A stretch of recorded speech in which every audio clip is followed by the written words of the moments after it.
Amados hermanos, muy buenas noches. El Señor nos bendice con su gracia, con su bondad, con su amor y su misericordia.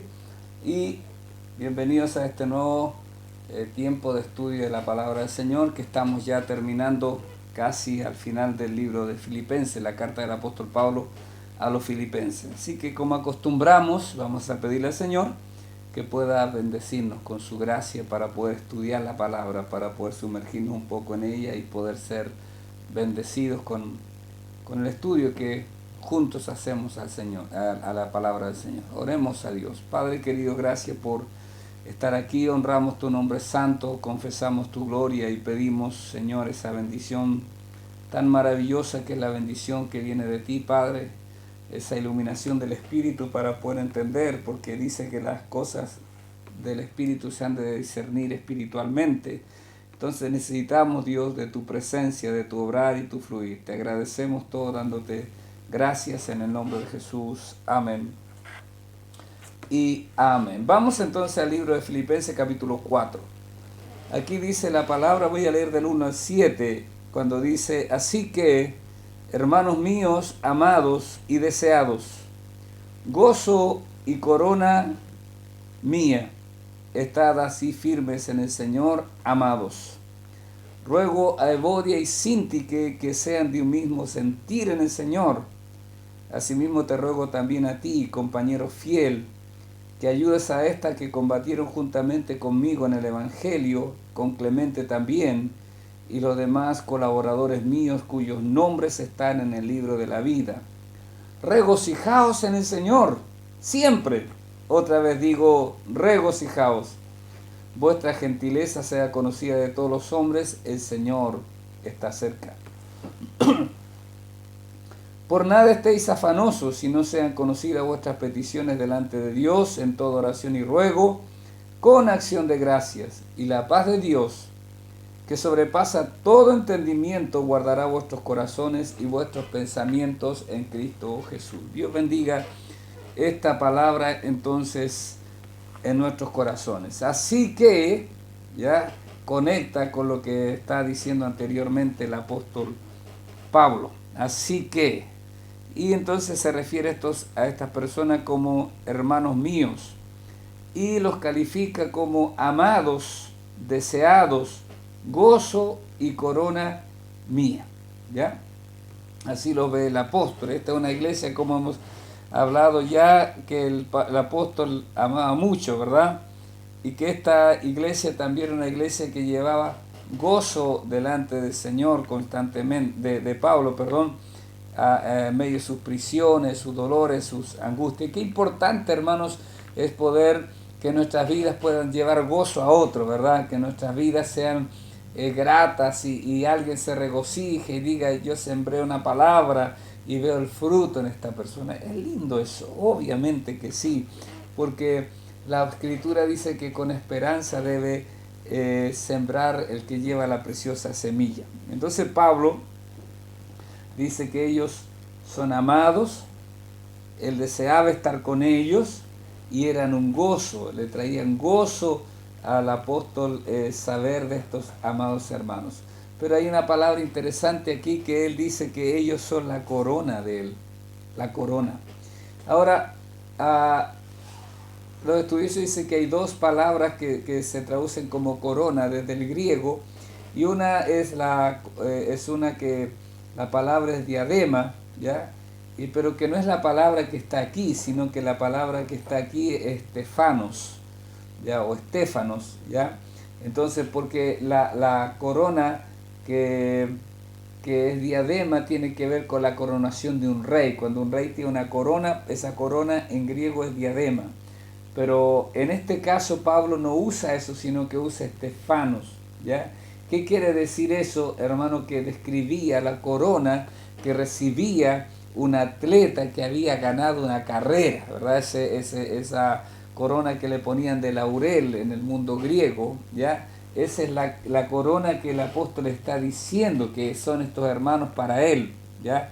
Él lo veía como una corona. ¿Por qué? Porque había un esfuerzo, había un trabajo, había una dedicación, había una entrega a ellos. Y Pablo dice: yo al final, ¿verdad? Cuando acabe mi carrera se me entregará una corona también, y parte de eso es toda esta gente que él logró ganar para la gloria del Señor. Obviamente todo depende de Dios, todo depende de la unción, de la presencia del Espíritu, pero Dios fluye a través de vasos como nosotros, y Pablo sabía que esa gente entonces eran corona de él, ya corona de él. A esa gente Pablo los llama a estar firmes, en el Señor, ¿ya? No era estar firmes en sus fuerzas, ¿ya? No es firme en sus fuerzas, sino firmes en el Señor. Pero también tiene sentido de estar como un soldado que está ahí, ¿no es cierto?, de guardia, que está firme, que está mirando, que está atento, que está alerta quizás a las circunstancias que puedan haber. La iglesia, los hijos de Dios, debemos estar firmes y constantes en los caminos del Señor. Antes ya habló de eso el apóstol, por nada intimidados por lo que se oponen, pero ahí está la iglesia. Para Pablo, estos hermanos entonces eran amados y deseados, gozo y corona mía. Qué hermoso es cuando, en este caso, un pastor, en este caso un apóstol, puede hablar así de los hermanos.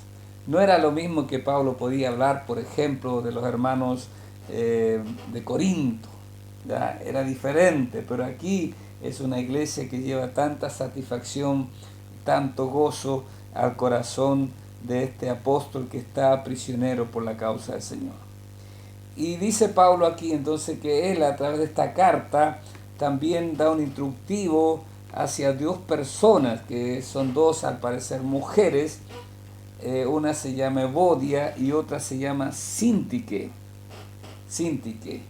¿Y qué les dice a Evodia y Síntique? Que sean de un mismo sentir en el Señor. ¿Por qué? Porque al parecer ellas tenían un conflicto, una dificultad, ¿ya? Cualquiera entonces que sea el conflicto que tienen ellas, tenían que dejarlo para mirar, ¿no es cierto?, que tienen algo en común en Cristo, ¿ya? Ellas olvidaron que todo lo demás era menos importante que en comparación con el fundamento básico. No hay nada que haga, que permita de que alguien, ¿no es cierto?, esté distanciado, peleado, porque hay algo que es mayor, que estamos en el Señor, y en el Señor somos uno. En el Señor caminamos, en el Señor nos movemos, en el Señor andamos, ¿verdad? Y Pablo exhorta entonces, ruego a Evodia y a Síntique que sean de un mismo sentir en el Señor. Alguien dijo por ahí que en la iglesia no había lugar para tener este tipo de situaciones. Eso está bien para el mundo, pero la iglesia, de verdad que muchas veces hay situaciones así. Y a veces hay situaciones irreconciliables para la carnalidad del hombre. Pero si nosotros miráramos lo que el apóstol dice y pensáramos en el Señor, pensáramos en la oración del Señor en Juan capítulo 17, tendríamos que doblegarnos ahí. Y la humildad debe ser, ¿no es cierto? Por eso cuando hablamos del capítulo 2, Jesús, ¿no es cierto?, es el modelo, ¿verdad?, de humildad para que haya unidad en el cuerpo de Cristo. Está dentro de ese contexto, ese pasaje. Cuando yo permito que cualquier cosa quiebre la unidad, la comunión con mi hermano, entonces estoy lejos del corazón del Señor. Es triste ver esto. Es muy triste en la iglesia del Señor, porque no es la voluntad de Dios eso. Mi hermano no es mi enemigo. Mi hermano no es mi enemigo. Mi hermano es eso. Mi hermano es parte de lo que yo soy en Cristo, ¿ya? No hay un Dios para él y un Dios para mí. No hay un Señor para él y un Señor para mí, como dice Pablo en Efesios capítulo 4. No hay, hermanos amados, un bautismo diferente. No, pueden haber forma, énfasis, lo que usted quiera llamar, pero solo hay un Dios. Hay solo una sangre que nos ha lavado y nos ha limpiado. Hay solo un sacrificio que nos hace aptos para estar junto a nuestro Dios. Pablo ruega a Evodia y Síntique que sean de un mismo sentir en el Señor. Lo más importante siempre va a ser, hermanos amados, el Señor. El Señor. Entonces dice Pablo, asimismo te ruego también a ti. ¿A quién es este? A mi entender es es el hermano que lleva la carta, ¿no es cierto? El hermano que va ahí, Epafrodito, es el hermano que lleva esta carta. Yo creo que a él está diciendo también Pablo que le ruega a él porque es un compañero fiel, ¿ya? Hay otra característica tan importante, ¿ya? Que es un compañero fiel. ¿Y qué le ruega? ¿Ya? Le ruega que las ayude a estas, dice, a Evodia y Sintique, que combatieron juntamente conmigo en el Evangelio. Mire, en un momento estas hermanas estaban ahí, una, voy a decir así, una figura, una al lado derecho y una al lado izquierdo de Pablo, combatiendo. Vamos, apóstol, tenemos que avanzar, tenemos que movernos con ideas, con ganas, con deseos de servicio en el Señor, en oraciones, en ruegos, quizás en ayunos. Pero algo pasó que las quebró esa comunión y el apóstol dice, oye, ayúdalas a estas que combatieron juntamente conmigo en el Evangelio.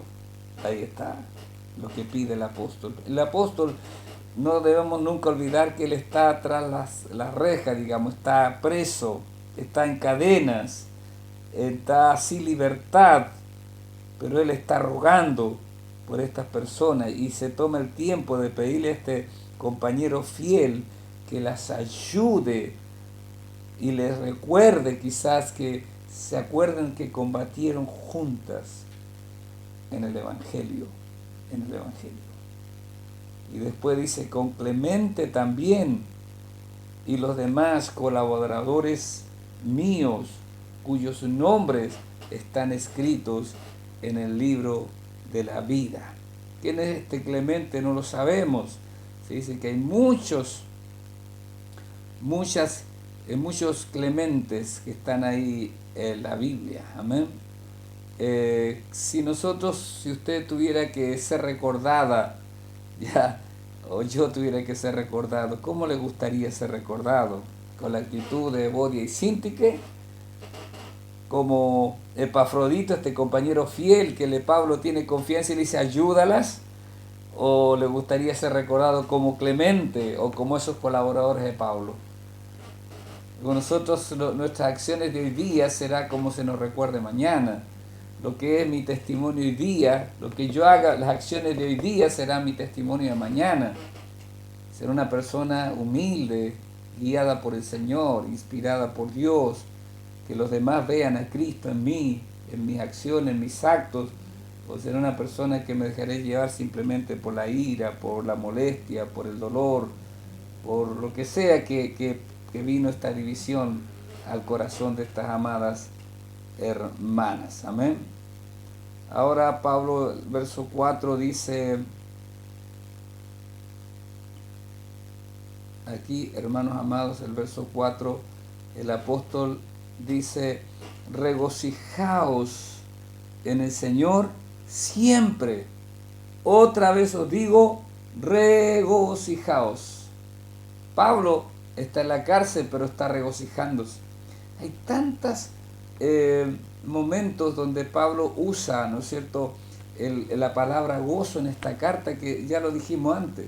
Hermanos, es una carta de gozo, Aun cuando tenemos este problema aquí, eso no quita lo que Pablo está queriendo decir, ¿ya? El gozo. Pablo lo cita en el 1.18 cuando habla, ¿verdad?, de que se goza de los hermanos, ¿verdad? Cuando dice que no, o sea, cuando se predica a Cristo, que no obstante me gozo, ¿no es cierto?, que Cristo sea predicado. El 4 dice que se goza siempre con gozo en sus oraciones por ellos. Está siempre con gozo el apóstol Pablo. El 2, completad mi gozo. Hay tantos momentos, el 1.25, ¿verdad?, cuando dice, para que vuestro provecho y gozo de la fe. Hay tantos momentos que él está usando la palabra gozo, ¿ya? Hermanos, el gozo del Señor debe estar en nuestras vidas porque demuestra lo que somos en Cristo. Las personas que son muy felices, especialmente los que están gozosos en el Señor, que no quiere decir que todo vaya bien, sino que hay un gozo en el Señor. Por eso Santiago dice, hermanos, tener por sumo gozo cuando os halléis en diversas pruebas. ¿Cómo es eso? Porque no es el gozo natural de que todo ande bien, que te dieron un regalo, que te dieron un ascenso, que lograste algo, sino de estar en Cristo, de saber que a los que amamos a Dios todas las cosas nos ayudan a bien. Entonces cuando estamos así con gozo, no estamos, hermanos, ofendiendo a gente, no estamos peleando, no estamos metidos en eso, ¿ya? Estamos, nuestras almas, nuestro ser está dulcemente ocupado en las cosas de lo alto, en el Señor, en las cosas del reino. No estamos queriendo meternos en esos problemas y dificultades, no somos los que andamos peleándonos con medio mundo. No, tenemos que tener gozo constante en nuestra vida. El gozo del Señor es nuestra fortaleza. El gozo del Señor, cantábamos, y hay también un texto del Antiguo Testamento, es vuestra fortaleza, ¿ya? Regocijaos en el Señor siempre. Otra vez, el gozo de Pablo no estaba basado con el optimismo alegre o una actitud mental positiva, sino en la confianza de que Dios tiene el control, ¿ya? Por eso es el gozo en el Señor, porque Dios tiene el control. Este mundo tiene suficientes razones para hacernos perder el gozo, pero el cielo tiene suficiente gozo para derramar en nuestros corazones y darnos alegría de vivir, gozo de servir, ¿verdad? Gozo de cuando aún hable quizá de nosotros mintiendo. Ahí dice el Señor Jesús, gozaos y alegraos, porque así persiguieron a los profetas que fueron antes que ustedes. Amén. Servimos a un Dios maravilloso y Él nos manda que nos regocijemos. Es lo mejor, hermanos. Es lo mejor. El diablo, el infierno, las tinieblas buscarán que seamos personas deprimidas, sin gozo en nuestro corazón. Pero nuestro Dios quiere que tengamos gozo constante. Ahora creo que el 6 nos da una pauta, nos da una línea muy importante para que eso sea en nuestra vida, porque es el gozo del Señor. Pero me salté el 5. Vuestra gentileza sea conocida de todos los hombres. Vuestra gentileza, ¿ya? Dice que, Barclay dice que es una palabra difícil esta, ¿ya? Se puede traducir como paciencia, suavidad, una mente tranquila, modestia, el espíritu paciente, la magnanimidad, ¿ya? Es difícil de traducirla, pero gentil, ¿verdad? Ser amable, ser una persona suave, ser una persona que pueda tratar bien a otros, que sea modesta. Tantas acepciones que tiene esta palabra que es traducida de esta forma aquí en esta Biblia, hermanos amados, ¿ya? Mire, dice un hermano estudioso, dice la palabra epieikes es de un significado muy extenso, tiene el mismo significado de epiikeia, suavidad, paciencia, productivo, gentileza, clemencia, moderación, sin la voluntad de litigar o contender, pero moderación es un término que lo expresa de manera general, o sea, dice que debemos ser moderados también, eso lo dice Clark, me imagino que es Adam Clark, ¿ya? Un buen ejemplo de esta cualidad es cuando Jesús mostró gentileza con la mujer de la cual fue tomada en adulterio de una trampa puesta y se fue llevada a Jesús. Él supo cómo mostrar una gentileza santa para con ella. No pasó por alto el pecado, pero no la apedreó. La mujer se sintió bien, pero fue confrontada aún con su pecado. Jesús le dice, vete y no peques más. O sea que como que esta palabra es tan poderosa, tan potente, hermano, que pudo pasar por alto esa situación que la mujer estaba viviendo. Pues todos querían apedrearla, la ley decía apedrearla, la justicia decía hágalo así. Pero Jesús fue mucho más allá para tocar el corazón de esta mujer. Entonces, cuando dices vuestra gentileza sea conocida por todos los hombres, hermanos, yo creo que debe ser nuestro deseo tener el corazón de Cristo, tener el corazón del Señor, A veces somos tan, ¿cómo diría? Tan eh, justos, ¿verdad? Nosotros, nuestra justicia parece, tan cuadrados, ¿ya? No nos podemos salir de nada, pero a veces esta gentileza, ¿verdad? Puede que cambie historias, especialmente cuando dice con todos los hombres, dice que sea conocida en la iglesia, dice con todos los hombres, sea que sean conocidos afuera, ¿ya? Recuerdo hace muchos años atrás a un hombre de apellido Barros, no recuerdo el nombre de él, y estaba yo en Copiapó y me tocó salir a hacer unos trámites con él a diversas reparticiones municipales gubernamentales en la ciudad, y yo era bastante joven todavía y estaba recién empezando el ministerio. Él no era un pastor, era un hermano importante dentro de la congregación, hermano de un pastor, del pastor Manuel Barros. Y me acuerdo que me impactó tanto porque donde íbamos con ese hombre, las puertas se abrían. Y recuerdo cómo la gente lo saludaba y cómo él saludaba, cómo él hablaba, un porte gentil, un porte, hermano, caballeresco, de caballero. Y las puertas se abrían y se abrían y se abrían. Y yo dije, wow, qué importante es esto. Gentileza, ser gentil, que la gente vea algo diferente en los cristianos, que vea algo diferente en nuestras vidas. ¿Y por qué? Especialmente, dice Pablo, porque el Señor está cerca, ¿ya? El Señor está cerca. Entonces, hermanos amados, el Señor está cerca. Cuando nosotros podemos pensar de dos formas, ¿no es cierto? El Señor viene pronto. Yo creo que sí, que el Señor viene pronto. Pero no olvidemos que el Señor está tan cerca que está dentro de nuestro corazón. Y donde yo vaya, el Señor va conmigo. Y si el Señor va conmigo, debería mostrarse a ese Señor en mis acciones, en mis hechos, en mi manera de proceder. Y a veces somos tan diferentes a lo que haríamos si el Señor lo tuviéramos face to face, cara a cara, rostro a rostro con nosotros, ahí en cuerpo presente. Hay muchas cosas que los cristianos no haríamos, pero a veces ignoramos que Él siempre está con nosotros. Queridos hermanos, la gentileza nuestra sea conocida por todos los hombres, que digan, ahí están esos cristianos, ahí están ellos, ahí viene ese trabajador, ese patrón, ¿verdad? Ese vecino tan gentil, esa vecina tan gentil, cómo saluda, cómo habla, cómo se mueve, cómo acciona, cómo puedo contar con él, ¿ya? Que no está siempre pensando, ay, a lo mejor si hablo con él o con ella o toco ello me voy a contaminar, como hacían los fariseos en los tiempos de Jesús.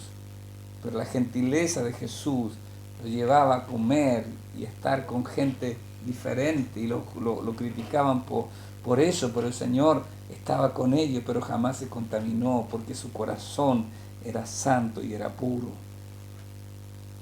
Dios nos ayude, amados hermanos. Dios nos ayude en todo. Y dice Pablo, porque los afanes son contrarios al gozo, creo yo también. El apóstol dice, por nada estéis afanosos. Hermanos, esto es un verdadero mandamiento, ¿verdad? De cómo nosotros debemos vivir en el Señor. Los afanes de este mundo, dijo Jesús, que hacen infructuosa la palabra. Ahí en la parábola del sembrador.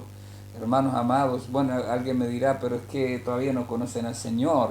Yo he dado fruto ya, pero también nosotros luchamos con afanes. También hay muchos cristianos demasiado afanados en este tiempo de consumismo, en este tiempo de exitismo, en este tiempo, hermano, donde la comodidad ha rebasado los límites de nuestra vida, en tantas formas, de tantas maneras.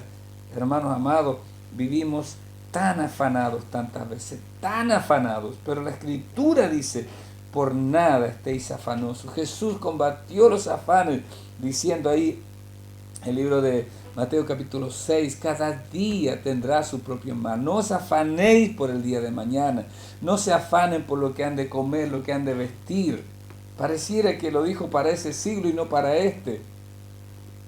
También lo dijo para este siglo, también es para nosotros. Ahora, ¿cómo no nos afanamos? La clave, hermanos amados, es que nosotros debemos tener una vida de oración y ruego, ¿ya? Sino que sean conocidas vuestras peticiones delante de Dios en toda oración y ruego y con acción de gracias, ¿ya? Nosotros tenemos acceso al lugar santísimo, tenemos acceso para ir a la presencia de Dios, hermanos, y entregar nuestras cargas al Señor y pedirle a Él. Dice que debe conocerse toda oración y todo ruego. Amén, todo ruego. El Señor contesta la oración, el Señor responde al clamor. ¿Por qué dice Santiago? Algunos no tienen porque no piden. Y cuando piden no reciben porque piden mal para vuestros deleites. No se dice pecados. Nosotros no debemos pedir así, por eso debe ser, hermanos, nuestra vida bajo el gobierno del Señor, bajo los principios del Rey. El apóstol Juan dice en su primera carta, capítulo 5, si pedimos alguna cosa conforme su voluntad, Él nos oye. Y si sabemos que Él nos oye, tenemos las peticiones que le hayamos hecho. Certeza, convicción. Hasta ahora nada habéis pedido en mi nombre, pero pidan y se os dará, dijo el Señor Jesús. El Señor lo dice. También Él declara, ¿verdad? Cuando dice pedid y se os dará, buscad y hallaréis, llamad y se os abrirá. Y hace el cuadro comparativo entre los hombres y nosotros, padres que somos malos, que sabemos dar buenas dádivas a nuestros hijos, cuanto más vuestro Padre Celestial dará buenas cosas a los que se lo pidan. A veces tenemos tiempo para muchas cosas, pero no para invertir tiempo en el reino, en la oración, en conocer el corazón de Dios, en la oración. El cristianismo, hermanos amados, se sostiene con oración. No se sostiene de otra manera, no se sostiene simplemente viniendo una vez a la semana a una reunión de 2 horas a la iglesia o 1 hora y media. No se sostiene, hermanos amados, solamente escuchando canciones. Se sostiene cuando usted come la palabra y usted ora, usted clama al Señor. Usted está ahí de rodillas, o si no quiere arrodillarse está bien, pero su corazón debe estar doblado delante del Señor. Hoy día, hermanos, hay pocos cristianos que oran. Hay pocos cristianos que oran y hay pocos cristianos que conocen la palabra del Señor también. Vivimos un tiempo de analfabetismo tremendo. Muchos no conocen ni siquiera este texto de la Escritura. Pero Pablo dice, por nada estéis afanosos, por nada, si no sean conocidas vuestras peticiones, ¿ya? No delante de un hombre, delante de Dios, en toda oración y ruego. Amén. En toda oración. Y a veces hay que rogar, pero también ir con acción de gracias. ¿Ya? Ir con acción de gracias. Estar agradecidos. ¿Ya? No hay que estar afanado por nada, orar por todo y dar gracias por todo. Porque el cristiano, vamos a ver más adelante, que el apóstol dice que él aprendió a contentarse cualquiera sea la situación. El cristiano cree que a los que le aman a Dios todas las cosas le ayudan a bien. Ahora, como fruto de esto, como fruto de no estar afanosos, sino llevar nuestras peticiones delante del Señor con toda oración y ruego y con acción de gracia, dice aquí hay una promesa, y la paz de Dios, que sobrepasa todo entendimiento, guardará vuestros corazones y vuestros pensamientos en Cristo. ¿Ya? Paz, la paz de Dios. Hermanos, la paz de Dios vino a nuestro corazón el día que conocimos al Señor. Ese día vino la paz de Dios. ¿Ya?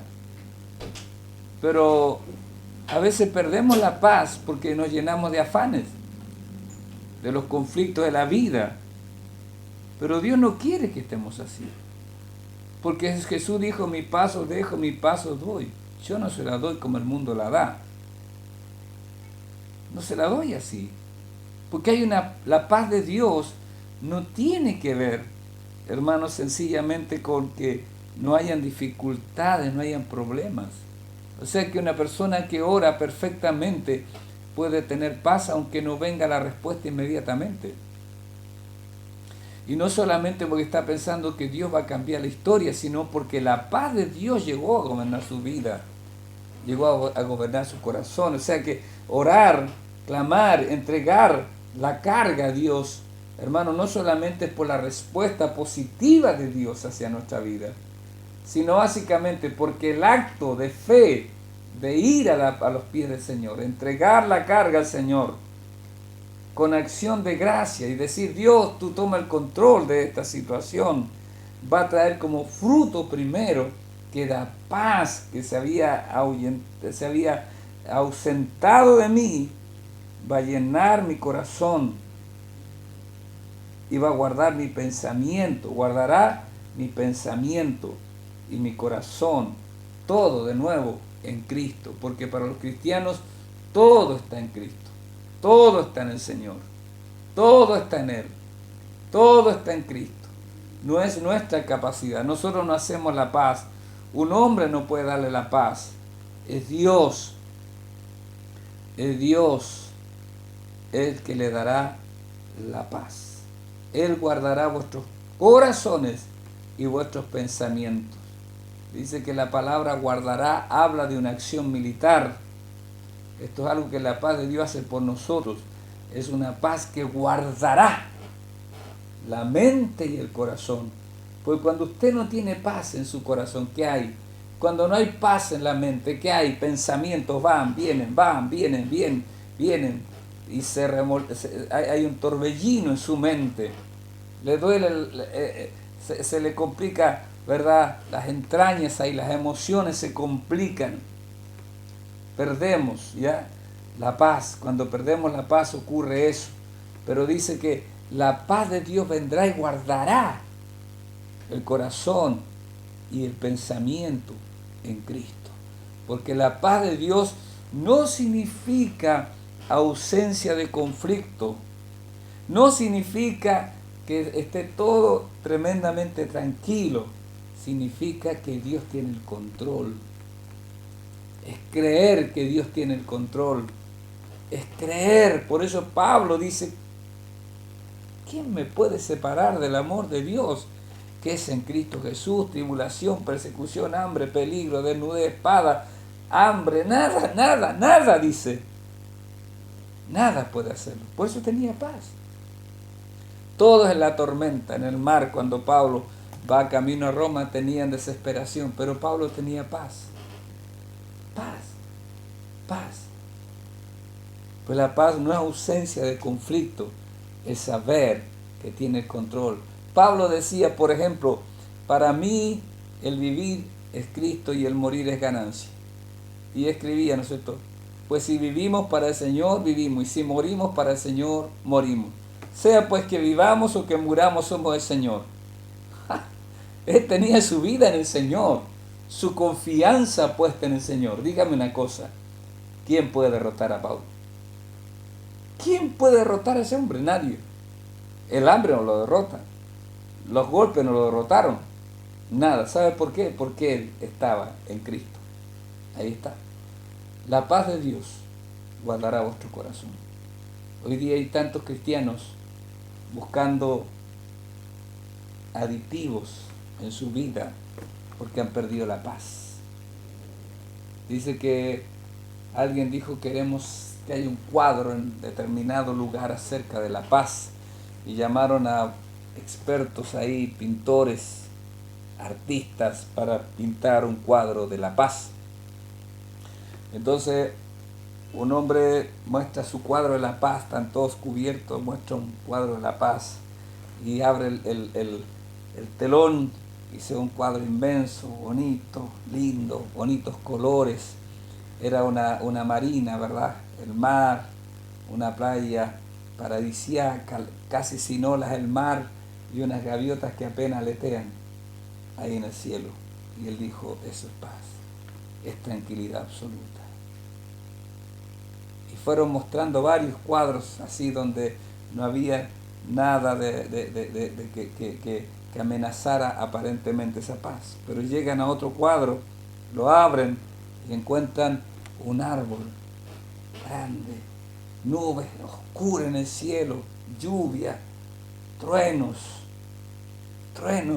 y el árbol que se mueve y se mueve, lo que pinta el hombre, y dice, pero que se equivocó de concurso, le pedimos algo de paz, de paz. Y él dice, sí, esto es paz. ¿Pero cómo? ¿Ve ese árbol? Sí, lo veo, pero el árbol se mueve con el viento. Sí, mira entre las ramas del árbol. ¿Qué ve? Hay un pájaro. Sí, hay un nido y hay un pájaro.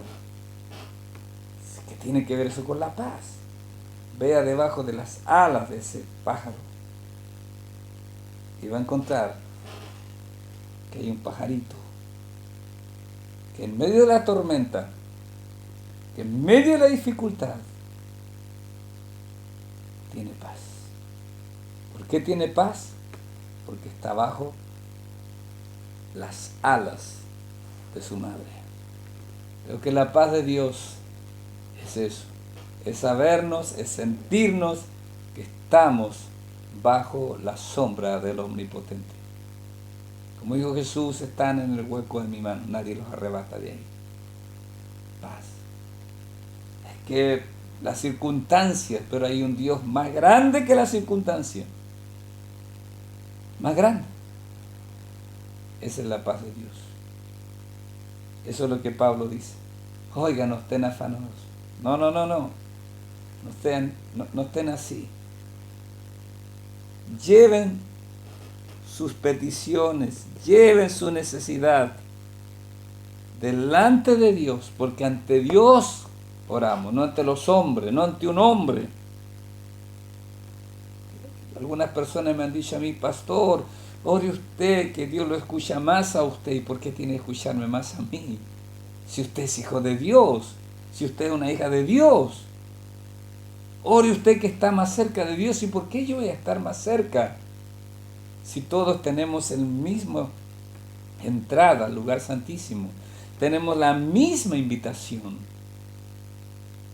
Solamente que hay algunos que creen que es posible y vienen a estar en la presencia de Dios y vienen con dificultades y se van descansados, porque la palabra de Dios, sin lugar a dudas, se va a cumplir constantemente en nuestra vida.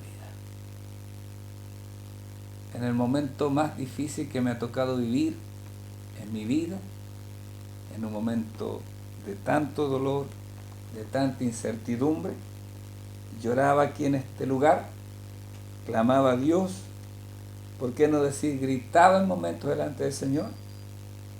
Y le pregunté, ¿cómo se vive esto, Dios? ¿Cómo se vive esto, Dios? Y creo que ese día escuché la voz de Dios. No me es fácil decir siempre que escucho la voz de Dios, pero creo que ese día la escuché. Y me dijo, solamente en mi presencia. Solo en mi presencia. Porque en la presencia de Dios hay plenitud de gozo y delicias a su diestra para siempre. En la presencia de Dios hay paz, paz y paz permanente. Aleluya. Gloria al Señor, amados hermanos. Terminamos, demos gracias a Dios. Padre querido, gracias por su inmensa bondad. Gracias por su inmenso amor. Gracias por esa bondad tan grande que usted tiene para nuestras vidas. Le damos toda gloria, le brindamos todo honor, le brindamos toda la alabanza.